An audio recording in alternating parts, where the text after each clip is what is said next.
Então, amigos, hoje é 2 de novembro, dia de finados, os desdobramentos pós segundo turno, dia 30. Já tivemos a palavra do Bolsonaro e de ontem para hoje tivemos a palavra do general Mourão, vice-presidente. Então, são os assuntos que eu vou tratar hoje rapidamente. Em primeiro lugar, chamando a atenção para a resistência. Tem uma novidade nesse ínterim, no dia 31, Luiz Barroso, ministro do Supremo, ataca fortemente a propriedade privada. A propriedade privada está sob a pior ameaça da história dela no Brasil. Então a nossa resistência é a nossa existência, a nossa sobrevivência. Nós vamos tentar sobreviver como país e como indivíduos. É isso que está acontecendo. Esse ataque à propriedade, ele vem de uma reintegração de posse que esteve suspensa até o dia 31 de outubro. Essa coisa começa em 2019, quando o PT e seus associados criminosos, movimentos sociais, entraram no Supremo discutindo a tal da reintegração de posse. As terras que eles invadem, eles não querem devolver. Então as pessoas vão à justiça para restituir a posse dessas terras. Pois bem, isso foi feito em 19 da relatoria do Luiz Barroso. Aí não aconteceu nada, ficou tudo amarrado e chegou em 20, a epidemia, a Covid foi desculpa para interromper tudo e ele interrompeu, então, as reintegração de posse, todo o processo. Em junho deste ano, depois de algumas vistas, foi marcado o prazo do dia 31 de outubro para que fosse discutido novamente. Então, a decisão, que veio de uma arguição de descumprimento de preceito fundamental número 840, é assim uma DPF 840, ela estipula o seguinte: o Barroso exigiu que todos os tribunais federais, todos os tribunais de justiça do Estado, o Ministério Público, os Ministérios Públicos estaduais e federais, as comarcas todas com a Defensoria Pública, sejam todos notificados que as restituições de posse estão vedadas. Até que se forme uma comissão que irá julgar, medir, auditar, inspecionar propriedades tomadas, invadidas. Depois desse processo, será restituída a posse ao seu legítimo proprietário. Isso pode levar meses, pode levar anos em alguns casos, dependendo da propriedade. Então, a princípio, a terra é invadida e permanece invadida, pelo que eu entendi, e pela lógica socialista, comunista, que está inscrita na Constituição brasileira, porque a Constituição brasileira ela é socialista, e ela deixou uma brecha para que houvesse arguições de descumprimento de preceitos fundamentais. Algo que não foi a Constituição de 88 que inventou, algo lá de Hans Kelsen, dos anos 20, dos anos 30, só que a distorção ideológica, o desvio da questão para aplicar uma ideia comunista de detonar com a propriedade privada foi usada. Então, hoje, todos os instrumentos da Constituição podem ser moldados a bel prazer da mente comunista que estiver ocupando aquelas cadeiras lá. Então, é isso que nós estamos tendo. Então, vocês vão saber mais detalhes, a população ainda não sabe, ela nem sabe porque ela está na rua, não se trata mais nem de eleição, não se trata da própria propriedade das pessoas, que a partir do ano que vem não haverá nenhuma segurança jurídica para a propriedade privada do Brasil. Então, esse traidor, Barroso, esperou a vitória do seu candidato, que ele já sabia que seria o Lula, porque é a mesma marmelada, Ele esperou para a data de 31 de outubro. As notícias estão no site da Veja, assinados pelo filho da Miriam Leitão, aquela senhora muito educada. Então, haverão comissões de conflitos fundiários. O legislador maluco, escreveu, comunista, atendeu o pedido da DPF 828, desculpe, estou corrigindo agora, de movimentos sociais e partidos políticos. O Brasil está entrando numa era de fim da propriedade privada. É só o início do que está para vir, já imediatamente. E por falar de traidores da pátria, o mais recente é o general Mourão. Agora ficou muito claro, os que agem, os que se escondem e os que não enganam mais ninguém. Mourão, Barroso, Alexandre de Moraes e o Rodrigo Pacheco do Senado. Estão aqui representados os três poderes, inclusive o executivo. Quem diria ser o Mourão, né? Mas a ronha do Mourão com o Bolsonaro, essa traição, é que eu vou tentar resgatar agora. Então o povo está na rua, e legitimamente na rua, como eu queria, não precisa estar usando caminhões para isso. Caminhões não falam, as pessoas falam.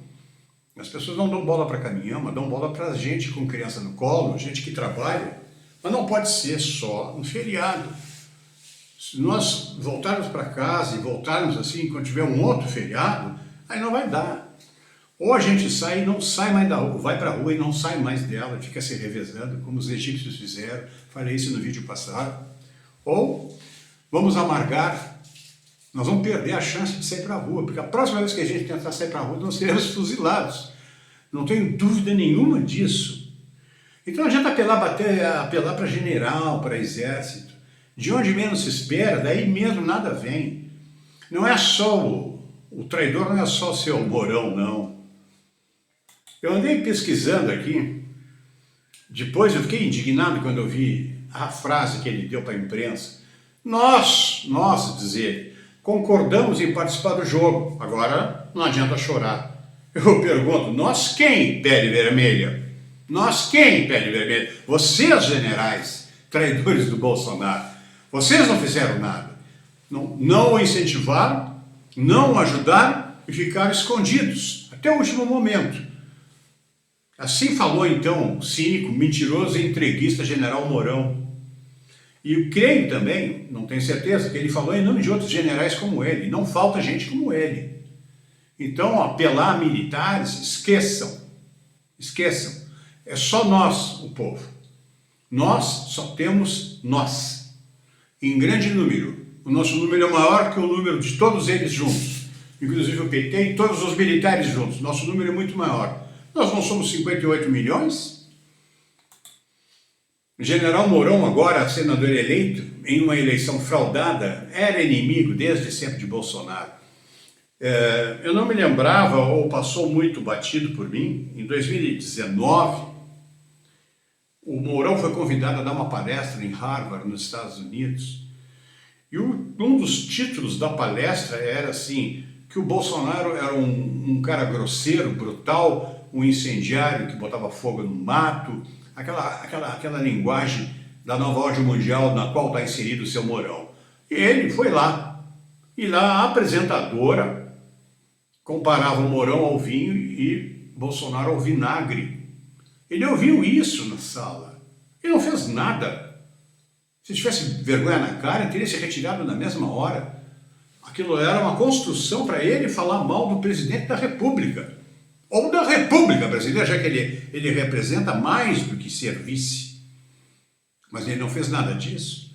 O Carlos Bolsonaro ficou puto com ele. E ali começou a briga. Logo em seguida, o deputado Marcos Feliciano, líder do governo do PSL na Câmara, líder do Bolsonaro na Câmara do PSL, pediu impeachment, protocolou para o Rodrigo Maia, ainda no tempo do Rodrigo Maia, presidente da Câmara, um pedido de impeachment do vice-presidente da República. Claro que foi engavetado. E ali começa a bronca dos Bolsonaros, da família, contra o Mourão. E o Mourão começou a se comportar dessa maneira. Isso em 2019. 2020 vem a epidemia, ele sumiu do cenário.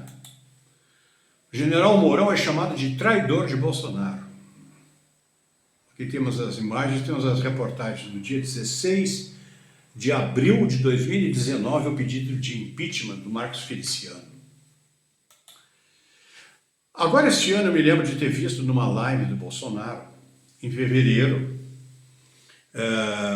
não sei qual é o dia exato, no dia 24, numa live de 24 de fevereiro deste ano, Bolsonaro desautorizou publicamente o Mourão de falar sobre a posição do Brasil na guerra Rússia e Ucrânia e citou o artigo 84 da Constituição. O Mourão disse para a imprensa que o Brasil não concorda com a invasão do território ucraniano. Bolsonaro não gostou disso. E lembrou o Mourão que ele calasse a boca, literalmente, porque ele não tinha nada que estar falando em nome do presidente da República. O presidente da República é o Bolsonaro, não ele.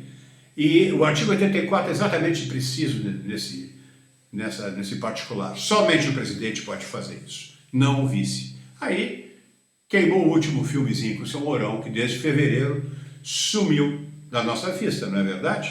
Vocês não notaram a ausência dele? Então, ontem, a gota d'água, ele se refestelando, todo exibido, da frente da imprensa criminosa.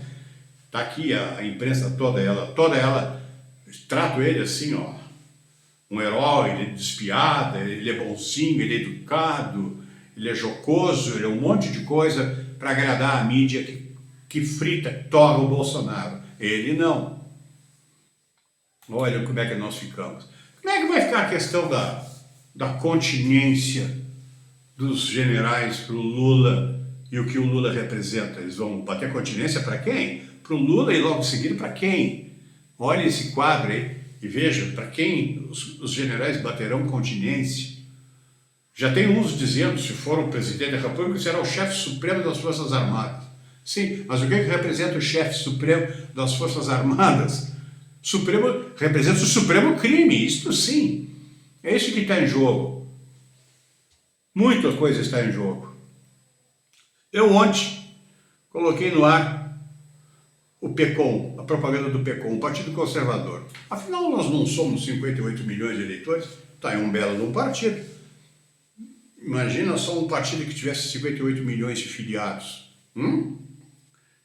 Só ia perder para o PCC da China. Não teria para o PT. Mas não precisamos exagerar. Se a gente tiver um partido majoritário desses, nós podemos segurar muita barra no Congresso. O problema é saber se o Congresso vai estar íntegro no ano que vem. Vai uma dúvida muito grande. Nós já temos um partido que já está pronto, só basta criar, ele já existe. Ele tem substância física, somos nós, se nós quisermos. Eu vou deixar no link, na descrição desse vídeo, um link do Luiz Felipe de Orleans e Bragança, deputado federal, que felizmente se reelegeu em São Paulo. Esse cara é genial, vale a pena vocês virem esse vídeo, tem 50 minutos, mas vale a pena, é uma aula de economia. Ele mostra exatamente o que está por vir, detalhadamente. Usa a Argentina como comparação, prevê coisas terríveis para o Brasil, quebra-quebra de micro e pequena empresa em 6 meses. Em um ano lá se vai tudo, nós vamos perder tudo que investimos em desenvolvimento de reformas tributárias, reforma administrativa, pautas que já estavam andando no Congresso, que serão suprimidas, outras pautas virão. Agentes investidores estrangeiros com coisas ruins virão para cá. O Brasil vai ter que sustentar a pátria grande, 9 estados miseráveis passando fome. Ainda querem dividir a moeda, querem uma moeda única, eles estão sonhando. Quer dizer, aí, antes do ano que vem acabar, o Brasil já não existirá mais. E é por todos os lados, problema econômico, social, desemprego, inflação, alta de preço, queda do poder aquisitivo das pessoas, falta de segurança jurídica, a história da propriedade privada, mas a segurança física também, a bandidagem, a carceragem toda na rua. É isso que ele está fazendo. As alianças com partidos, com países governados por presidentes do narcotráfico, que é o caso da Colômbia, do Peru e do Chile, não é fantasia. Cocaína vai entrar e vai sair, vai financiar, nós vamos ter cartéis aqui dentro. E logo, logo vamos ter grupos armados que não vão responder nem ao Lula. Isso simplesmente vai virar uma bagunça muito, muito grande.